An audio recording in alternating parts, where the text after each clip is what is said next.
Sir मेरे husband admit थे hospital में 1 महीने से कोविड में। बोल रहे थे रिकवर हो रहा है, अच्छा हो रहा है। अब मेरे पे जितने पैसे थे मैंने सारे खर्च कर दिए, जो भी था मैंने सब कुछ बेच दिया। अब मेरे पास कुछ भी नहीं है अभी देने के लिए। जो कमा के देने वाला था वो तो चला गया। अब आपकी मांग क्या है? मेरे पे पैसे नहीं है, मैं पैसे नहीं दे पाऊंगी उनको कहीं से भी। अभी ये क्या कह रहे हैं, डेड बॉडी नहीं दे रहे आपको? नहीं दे रहे, बोल रहे हैं डेथ सर्टिफिकेट भी नहीं मिलेगा पैसे नहीं दोगे तो।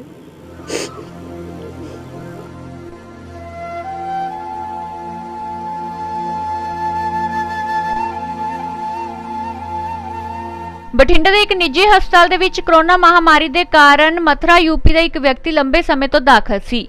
ਬੀਤੀ ਰਾਤ ਉਸ ਦੀ ਮੌਤ ਹੋ ਗਈ ਤਾਂ ਉਸ ਦੇ ਪਰਿਵਾਰਕ ਮੈਂਬਰ ਪਰੇਸ਼ਾਨ ਹੋ ਰਹੇ ਨੇ। ਇਸ ਸੰਬੰਧੀ ਉਹਨਾਂ ਨੇ ਪੱਤਰਕਾਰਾਂ ਨਾਲ ਗੱਲਬਾਤ ਕੀਤੀ ਅਤੇ ਕਿਹਾ ਕਿ ਉਹਨਾਂ ਕੋਲੋਂ ਤਕਰੀਬਨ 5.5 ਲੱਖ ਰੁਪਏ ਬਿੱਲ ਨਿੱਜੀ ਹਸਪਤਾਲ ਦੇ ਵੱਲੋਂ ਲਿਆ ਗਿਆ ਹੈ।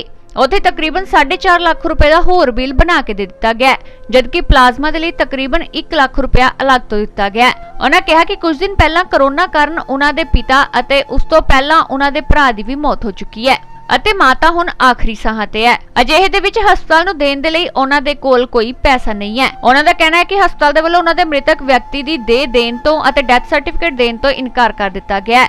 ਉੱਥੇ ਹੀ ਪ੍ਰਵਾਸੀ ਪਰਿਵਾਰ ਦੀ ਇਸ ਮਜਬੂਰੀ ਤੇ ਮੁਸ਼ਕਿਲ ਦਾ ਜਦ ਬਠਿੰਡਾ ਦੀਆਂ ਕਿਸਾਨ ਜਥੇਬੰਦੀਆਂ ਅਤੇ ਹੋਰ ਸਮਾਜ ਸੇਵੀ ਜਥੇਬੰਦੀਆਂ ਨੂੰ ਪਤਾ ਲੱਗਾ ਤਾਂ ਉਹਨਾਂ ਦੇ ਵੱਲੋਂ ਤੁਰੰਤ ਹਸਪਤਾਲ ਪਹੁੰਚ ਕੇ ਪ੍ਰਸ਼ਾਸਨ ਦੇ ਨਾਲ ਗੱਲਬਾਤ ਕੀਤੀ ਗਈ ਅਤੇ ਦਬਾਅ ਬਣਾਇਆ ਗਿਆ, ਜਿਸ ਤੋਂ ਬਾਅਦ ਹਸਪਤਾਲ ਪ੍ਰਸ਼ਾਸਨ ਮ੍ਰਿਤਕ ਵਿਅਕਤੀ ਦੀ ਦੇਹ ਦੇਣ ਦੇ ਲਈ ਰਾਜੀ ਹੋਇਆ।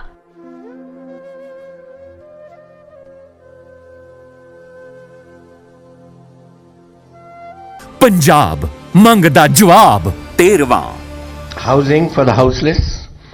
We are planning to give 6 marlas of land and 1 lakh of rupees each for every houseless family to put up a house. की मिलिया हर बेघर नूं घर पंजाब मंगदा जवाब। नाम राजकुमार है, कहाँ से रहने वाले? मथुरा यूपी। क्या बात हुई आज, कहाँ से आए हैं? हम लोग मथुरा यूपी से आए हैं। ये मेरा कज़न ब्रदर है छोटा, और 14 अप्रैल को इनको एडमिट कराया था ड्यू टू कोविड। अभी कल सुबह मॉर्निंग में 5 बजे एक्सपायर हो गए वो। उन्होंने बोला कि उनको हार्ट प्रॉब्लम हुआ है और एक्सपायर हो गए। अब ये लोग पेमेंट की बात कर रहे हैं। 9.5 लाख रुपए का बिल बनाया है इन्होंने। 9.5 लाख में से हम लोगों ने अभी तक 5,20,000 रुपये ऑलरेडी हॉस्पिटल को दे चुके हैं। 1 लाख रुपये हमने प्लाज्मा का अलग से इंश्योर किया है। अब जब हम पेमेंट की बात कर रहे हैं तो हम बोल रहे हैं कि इस समय घर की स्थिति बहुत ख़राब है, क्योंकि जो भाई है उनके फादर अभी 6 दिन पहले एक्सपायर हो गए हैं। वो भी हॉस्पिटलाइज थे गुड़गांव में। उनका भी 6-7 लाख रुपए का बिल था, वो हमने क्लियर किया है। उनकी मम्मी भी हालत बहुत सीरियस है, वो भी घर में अभी ट्रीटमेंट पर हैं। और बड़े भाई अभी कुछ महीने पहले ही कोरोना की वजह से ऑलरेडी जा चुके हैं। तो आज की डेट में घर में कोई मेल तो रहा नहीं, पुरुष कोई नहीं है जो कमाई वाला था, और महिलाएं रह गई हैं। हम लोगों से जो हो सका हमने रिश्तेदारों से सब मिलकर मदद करी, लेकिन अब इनके पास इतना न तो कोई पैसा है न कोई इनके पास में चीज़ें हैं। सारी ज्वेलरी बिक गई, कर्ज जितना लेना था ले लिया। थोड़ा बहुत उम्मीद थी पिताजी के ऊपर, वो अगर आते तो शायद कुछ कर पाते, अब वो खुद ही चले गए। अब ये लोग प्रेशर बोल रहे हैं कि न तो हम आपको बॉडी देंगे, न डेथ सर्टिफिकेट देंगे, न डेथ स्लिप देंगे, आप जो चाहें करना है कर लीजिए। बहुत रिक्वेस्ट करने के बाद भी स्थिति नहीं समझ रहे हैं। उनकी वाइफ और 2 बेटियां बैठी हुई हैं, वो रिक्वेस्ट करें लेकिन कुछ समझने को तैयार ही नहीं है। हमने बात करी थी, कल भी बात की, लेकिन उनका बात करने का रुख है। वो तो उल्टा हमें यूँ बोल रहे हैं आप लोग चीटर हो, आपने हमें चीट किया। अब ये नहीं समझ रहे हैं कि हमारा भाई चला गया, उनका पति चला गया, बच्चा चला गया, वो अभी पिताजी को खो के चुके हैं, बड़े भाई को खो के बैठे हैं। अगर हमारा इच्छा नहीं होती तो हम ये 5,20,000 क्यों देते भाई? हम लोग ऑलरेडी सारी सेविंग्स कर चुके हैं, कर्ज ले रखा है। अब कर्ज ये समझ में नहीं आ रहा कि ये लेडीज़ कैसे चुकाएंगी। हाउस वाइफ हैं, ये कुछ काम भी नहीं करती। जी प्रशासन से गल करने की कोशिश कर रहे हैं, हो नहीं पा रही है। हम लोग कोशिश कर रहे हैं बात करने की, लेकिन हॉस्पिटल बिल्कुल सपोर्ट नहीं कर रहा। उन्होंने साफ अभी सुबह भी फ़ोन आया, पहले कल रात को बोला भी था, लेकिन जो पहले गवर्नमेंट के रेट हैं वो नहीं लगा रहे आपको? नहीं, कल इन्होंने बोला भी था कि हम आपको 4.5 लाख पे गवर्नमेंट रेट लगाएंगे तो 2.5-3 लाख रुपए हो जाएगा। तो मैंने रिक्वेस्ट करी थी कि अगर आप 5 लाख पे लगा रहे हो, अगर आप पहले 5 लाख पे भी लगाओगे तो वो 5 लाख के अंदर ही आ जाएगा। फिर भी बोले नहीं नहीं, हमें इससे कोई मतलब नहीं है, आपको पेमेंट करना पड़ेगा, इससे आप ज़्यादा बहस मत करिए। एक लाइन में हमें आप बात समझा दी, वो धमकी दे रहे हैं हमें, आप क्या कर सकते हैं। सर मेरे हस्बैंड एडमिट थे हॉस्पिटल में 1 महीने से कोविड में। बोल रहे थे रिकवर हो रहा है, अच्छा हो रहा है। अब मेरे पे जितने पैसे थे मैंने सारे खर्च कर दिए, जो भी था मैंने सब कुछ बेच दिया। अब मेरे पास कुछ भी नहीं है देने के लिए, जो कमा के देने वाला था वो तो चला गया। अब मैं कहाँ से उनको पैसे दूँ ला के? कितने पैसे अभी तक ले चुके हैं आपसे, कितने और मांग रहे हैं? 7 लाख के करीब पे खर्च हो गए, अभी 5 लाख और मुझसे मांग रहे हैं ये। अब मैं इनको कहाँ से दूँ? बॉडी बोले नहीं देंगे, बॉडी भी नहीं देंगे, डेथ सर्टिफिकेट के लिए भी फिर मना कर रहे हैं। अच्छा, कब डेथ हुई, कब आपको बोल रहे हैं डेथ बॉडी नहीं देंगे?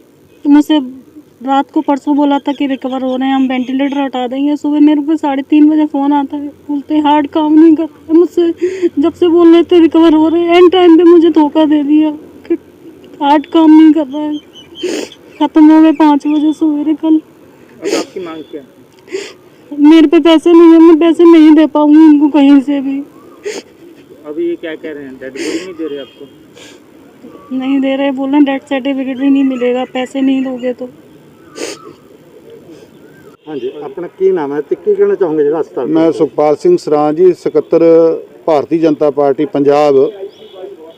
ਬਠਿੰਡਾ ਵਿਖੇ ਯੂਪੀ ਤੋਂ ਪਰਿਵਾਰ ਸੀਗੇ ਮਥੁਰਾ ਤੋਂ, ਉਹਨਾਂ ਨੂੰ ਕਰੋਨਾ ਸੀਗਾ ਔਰ ਪੂਰੇ ਦਾ ਪੂਰਾ ਪਰਿਵਾਰ ਜੋ ਉਹਨਾਂ ਦੇ ਵਿੱਚ ਮਰਦ ਸੀਗੇ ਉਹ ਇਸ ਮਹਾਂ ਬਿਮਾਰੀ ਦਾ ਸ਼ਿਕਾਰ ਹੋ ਕੇ ਪੂਰਾ ਪਰਿਵਾਰ ਹੀ ਖਤਮ ਹੋ ਗਿਆ। ਲੇਕਿਨ ਬੜੇ ਦੁੱਖ ਦੀ ਗੱਲ ਹੈ ਕਿ ਇੱਥੋਂ ਦੇ ਜਿਹੜੇ ਹਸਪਤਾਲ ਸੀਗਾ ਉਹਨਾਂ ਨੂੰ 6 ਲੱਖ ਦੇਣ ਦੇ ਬਾਵਜੂਦ ਵੀ 9 ਲੱਖ ਦਾ ਬਿੱਲ ਬਣਾਇਆ ਸੀ। ਹੋਰ ਡਿਮਾਂਡ ਕਰਦੇ ਪਏ ਸੀ, ਸਾਡੇ ਇਹ ਖਰਚੇ ਆਏ। ਪਰ ਇਸੇ ਦੁੱਖ ਦੇ ਸਮੇਂ ਬਠਿੰਡਾ ਦੀਆਂ ਧਾਰਮਿਕ, ਸਮਾਜਿਕ, ਰਾਜਨੀਤਿਕ ਜਥੇਬੰਦੀਆਂ ਨੇ ਏਕਤਾ ਦਿਖਾ ਕੇ, ਕਿਸਾਨ ਯੂਨੀਅਨ ਨੇ ਵੀ ਬੜਾ ਸਹਿਯੋਗ ਕੀਤਾ। ਸਭ ਨੇ ਇੱਕ ਹੋ ਕੇ ਉਹ ਬਿੱਲ ਵੀ ਮਾਫ ਕਰਾਇਆ ਔਰ ਜਿਹੜੀ ਡੈੱਡ ਬੋਡੀ ਦੇਣ ਤੋਂ ਇਨਕਾਰ ਕਰਦੇ ਸੀ ਉਹ ਡੈੱਡ ਬੋਡੀ ਦਵਾਈ ਆ। ਅੱਜ ਇਸ ਦੁੱਖ ਦੀ ਘੜੀ ਦੇ ਵਿੱਚ ਹਸਪਤਾਲਾਂ ਨੂੰ, ਡਾਕਟਰਾਂ ਨੂੰ ਇਨਸਾਨੀਅਤ ਦਿਖਾਉਣੀ ਚਾਹੀਦੀ ਹੈ, ਕਿਉਂਕਿ ਡਾਕਟਰਾਂ ਨੂੰ ਅਸੀਂ ਇੱਕ ਭਗਵਾਨ ਦੇ ਰੂਪ ਦੇ ਵਿੱਚ ਮੰਨਦੇ ਹਾਂ ਔਰ ਉਹ ਆਪਣੇ ਭਗਵਾਨ ਵਾਲਾ ਰੋਲ ਅਦਾ ਨਾ ਕਰਕੇ ਇੱਕ ਵਪਾਰ ਵਾਲਾ ਰੋਲ ਅਦਾ ਕਰ ਰਿਹਾ। ਇਹ ਬਹੁਤ ਹੀ ਦੁਖਦਾਈ ਹੈ ਔਰ ਸਰਕਾਰ, ਪੰਜਾਬ ਸਰਕਾਰ ਨੂੰ ਵੀ ਅਸੀਂ ਅਪੀਲ ਕਰਦੇ ਹਾਂ ਕਿ ਇਸ ਪਾਸੇ ਤੁਰੰਤ ਧਿਆਨ ਦੇਣ। ਜਿਸ ਤਰੀਕੇ ਨਾਲ ਲੁੱਟ ਖਸੁੱਟ ਹੋ ਰਹੀ ਆ ਔਰ ਇਹ ਆਉਣ ਵਾਲਾ ਸਮਾਂ ਹੋਰ ਵੀ ਖਤਰਨਾਕ ਹੋਣ ਜਾ ਰਿਹਾ, ਕਿਤੇ ਉਹ ਨਾ ਹੋ ਲੋਕਾਂ ਤੋਂ ਬਿੱਲਾਂ ਦਿੱਤੇ ਜਾਣ ਔਰ ਆਤਮ ਹੱਤਿਆ ਕਰਨ ਲੱਗ ਜਾਣ। ਐਸੀ ਵੀ ਦਿੱਕਤਾਂ ਆਉਣ ਵਾਲੇ ਸਮੇਂ ਦੇ ਵਿੱਚ ਆਉਣ ਵਾਲੀਆਂ। ਹਾਂਜੀ ਹਾਂਜੀ, ਕੀ ਨਾਮ ਹੈ ਤੇ ਕੀ ਕਹਿਣਾ ਚਾਹੋਗੇ ਜਿਹੜੇ ਇਹ ਹਸਪਤਾਲ ਆਏ ਸੀ? ਹਾਂਜੀ, ਮੇਰਾ ਨਾਮ ਹੈ ਜੀ ਹਰਪ੍ਰੀਤ ਸਿੰਘ। ਮੈਂ ਭਾਰਤੀ ਕਿਸਾਨ ਯੂਨੀਅਨ ਏਕਤਾ ਸਿੱਧੂਪੁਰ ਤੋਂ ਬਿਲੋਂਗ ਕਰਦਾ ਹਾਂ। ਅੱਜ ਅਸੀਂ ਇੱਥੇ IVY ਹਸਪੀਟਲ 'ਚ ਇੱਕ ਕੋਈ ਪਰਦੇਸੀ ਆਦਮੀ ਸੀ, ਉਹਨਾਂ ਦਾ ਤਕਰੀਬਨ ਸਾਰੇ ਪਰਿਵਾਰ ਨੂੰ ਕਰੋਨਾ ਪੋਜ਼ਿਟਿਵ ਸੀ। ਉਹ ਦਾਖਲ ਰਹੇ, ਪਰਿਵਾਰ ਦੇ ਕਾਫੀ ਮੈਂਬਰਾਂ ਦੀ ਮੌਤ ਹੋਈ ਤੇ ਹੁਣ ਉਹਨਾਂ ਦੇ ਪਿਤਾ ਗੌਰਵ ਸ਼ਰਮਾ, ਉਹਦੀ ਡੈਥ ਹੋ ਗਈ ਸੀ ਇੱਥੇ। ਪਹਿਲਾਂ ਵੀ ਉਹ ਪਰਿਵਾਰ ਬਹੁਤ ਗਰੀਬੀ 'ਚੋਂ ਗੁਜ਼ਰਿਆ ਤੇ ਉਹਨਾਂ ਨੇ 5.5 ਲੱਖ ਰੁਪਈਆ ਪੇ ਕਰ ਚੁੱਕੇ ਸੀ। ਹੁਣ ਡੈੱਡ ਬੋਡੀ ਹਸਪਤਾਲ ਦੇ ਨਹੀਂ ਰਿਹਾ ਸੀ ਤੇ ਇਹਨਾਂ ਨੇ ਇੱਥੇ ਇਹ ਗੱਲ ਕਹੀ ਕਿ ਤੁਸੀਂ ਸਾਨੂੰ 4 ਲੱਖ ਰੁਪਈਆ, 4.5 ਲੱਖ ਰੁਪਈਆ ਪੇ ਕਰੋ। ਤਾਂ ਇੱਥੇ ਬਠਿੰਡੇ ਦੀਆਂ ਸਾਰੀਆਂ ਸਮਾਜ ਸੇਵੀ ਸੰਸਥਾ ਆਈਆਂ। ਤਾਂ ਜਦੋਂ ਸਾਨੂੰ ਜਥੇਬੰਦੀ ਨੂੰ ਪਤਾ ਲੱਗਿਆ ਮੀਡੀਆ ਥਰੂ, ਤਾਂ ਅਸੀਂ ਵੀ ਇੱਥੇ ਪਹੁੰਚੇ। ਇੱਥੇ ਪਹੁੰਚ ਕੇ ਉਹਨਾਂ ਨੇ ਸਾਡੇ ਨਾਲ ਜਿਹੜੀ ਗੱਲ ਸ਼ੁਰੂ ਕੀਤੀ, ਉੱਥੇ 2 ਲੱਖ, 1.5 ਲੱਖ ਤਾਂ ਅਸੀਂ ਉਹਨਾਂ ਨੂੰ ਐਂਡ ਤੇ ਜਦੋਂ ਕੋਈ ਗੱਲ ਸਿਰੇ ਚੜ੍ਹਦੀ ਨਾ ਸਾਨੂੰ ਲੱਗੀ ਤਾਂ ਅਸੀਂ ਉਹਨਾਂ ਨੂੰ ਇਹ ਗੱਲ ਆਖੀ ਹੈ ਕਿ ਅਸੀਂ ਆਪਦਾ ਕੋਈ ਐਕਸ਼ਨ ਕਰਾਂਗੇ। ਤੁਹਾਨੂੰ ਅਸੀਂ 10 ਮਿੰਟ ਦਿੱਤੇ ਹੈ, ਅਸੀਂ ਸੋਡਾ ਵੀ ਘੇਰਾਂਗੇ ਤੇ ਜਿਹੜੇ DC ਸਾਹਿਬ ਵਾਅਦੇ ਕਰਦੇ ਆ ਉਹਨਾਂ ਦਾ ਵੀ ਦਫ਼ਤਰ ਘੇਰਾਂਗੇ ਕਿ ਬਠਿੰਡੇ 'ਚ ਪੁੱਤ ਨੂੰ ਪਿਓ ਦੀ ਲਾਸ਼ ਖਰੀਦਣ ਵਾਸਤੇ 450 ਲੱਖ ਰੁਪਈਆ ਦੇਣਾ ਪਊਗਾ। ਸੋ ਐਂਡ ਤੇ ਆ ਕੇ ਸਾਡਾ ਉਹਨਾਂ ਨਾਲ ਫੈਸਲਾ ਹੋ ਗਿਆ ਜੀ। ਉਹਨਾਂ ਨੇ ਲਾਸ਼ ਦੇਣ ਨੂੰ ਹਾਂ ਕੀਤੀ ਹੈ, ਪਰ ਬਹੁਤ ਲੰਮੇ ਟਾਈਮ ਬਾਅਦ ਕੀਤੀ ਹੈ। ਵੱਡੇ ਮੁਲਾਜ਼ਮਾਂ ਦਾ ਸਾਰਿਆਂ ਦਾ ਰਵੱਈਆ ਸਹੀ ਸੀ, ਪਰ ਜਿਹੜੇ ਨੀਚੇ ਵਾਲੇ ਇਹਨਾਂ ਦੇ ਮੁਲਾਜ਼ਮ, ਉਹਨਾਂ ਦਾ ਰਵੱਈਆ ਬਿਲਕੁਲ ਬਰੂਡਲ ਸੀ। ਉਹ ਇਸ ਗੱਲ ਨੂੰ ਸਿਰੇ ਨਹੀਂ ਚੜ੍ਹਨ ਦੇ ਰਹੇ ਸੀ। ਪਰ ਅੱਜ ਦੀ ਘੜੀ ਬਠਿੰਡਾ ਦੀਆਂ ਸਮਾਜ ਸੇਵੀ ਸੰਸਥਾਵਾਂ ਤੇ ਜਥੇਬੰਦੀਆਂ ਦੀ ਜਿੱਤ ਹੋਈ ਹੈ ਤੇ ਦੁੱਖ ਹੈ ਉਸ ਪਰਿਵਾਰ ਨਾਲ ਜਿਨ੍ਹਾਂ ਦੇ ਘਰ ਦੇ ਅੱਜ ਇੰਨੇ ਜੀ ਚਲੇ ਗਏ। ਉਹ ਕੁਦਰਤੀ ਆਫਤ ਹੈ, ਉਹਨੂੰ ਅਸੀਂ ਰੋਕ ਨਹੀਂ ਸਕਦੇ। ਪਰ ਜਿੰਨਾ ਵੀ ਕਿਤੇ ਬਠਿੰਡੇ 'ਚ ਇਹੋ ਜਿਹਾ ਕੁਝ ਹੋਊਗਾ ਤਾਂ ਬਠਿੰਡੇ ਦੇ ਸਾਰੇ ਸਮਾਜ ਸੇਵੀ ਸੰਸਥਾਵਾਂ ਤੇ ਜਥੇਬੰਦੀਆਂ ਇਕਮੁੱਠ ਹੋ ਕੇ ਉਹਨਾਂ ਦੇ ਨਾਲ ਖੜਨਗੀਆਂ। ਦੇਸ਼ ਦੁਨੀਆ ਦੀਆਂ ਤਾਜ਼ਾ ਖਬਰਾਂ ਦੇ ਲਈ ਹੁਣੇ ਪਲੇ ਸਟੋਰ ਤੋਂ ਡਾਊਨਲੋਡ ਕਰੋ ਪੰਜਾਬ ਦੀ ਆਵਾਜ਼ ਅਜੀਤ ਨਿਊਜ਼ ਐਪ। ਹੁਣ ਤੁਹਾਡਾ ਆਪਣਾ ਅਜੀਤ ਹਰ ਸੋਸ਼ਲ ਮੀਡੀਆ ਪਲੇਟਫਾਰਮ ਦੇ ਉੱਤੇ ਉਪਲਬਧ ਹੈ। ਫੇਸਬੁੱਕ ਦੇ ਉੱਤੇ ਹੁਣੇ ਲਾਈਕ ਤੇ ਫੋਲੋ ਕਰੋ ਅਜੀਤ ਦਾ ਅਫੀਸ਼ੀਅਲ ਪੇਜ ਡੇਲੀ ਅਜੀਤ, ਤੇ ਹਾਂ ਨਾਲ ਹੀ ਦੋਸਤਾਂ ਨੂੰ ਪੇਜ ਲਾਈਕ ਕਰਨ ਦੇ ਲਈ ਇਨਵਾਈਟ ਕਰਨਾ ਨਾ ਭੁੱਲਣਾ। ਇੰਨਾ ਹੀ ਨਹੀਂ, ਹਿੰਦੀ ਦੇ ਵਿੱਚ ਖਬਰਾਂ ਵਾਸਤੇ ਲਾਈਕ ਤੇ ਫੋਲੋ ਕਰੋ ਸਾਡਾ ਫੇਸਬੁੱਕ ਪੇਜ ਅਜੀਤ ਸਮਾਚਾਰ ਹਿੰਦੀ। YouTube ਦੇ ਉੱਤੇ ਵੀਡੀਓ ਖਬਰਾਂ ਦੇਖਣ ਦੇ ਲਈ ਹੁਣੇ ਸਬਸਕ੍ਰਾਈਬ ਕਰੋ ਅਜੀਤ ਦਾ official YouTube channel Ajit web TV। ਤੁਹਾਡਾ ਆਪਣਾ ਅਜੀਤ ਹੁਣ ਟਵਿੱਟਰ ਤੇ ਇੰਸਟਾਗ੍ਰਾਮ ਦੇ ਉੱਤੇ ਵੀ ਉਪਲਬਧ ਹੈ।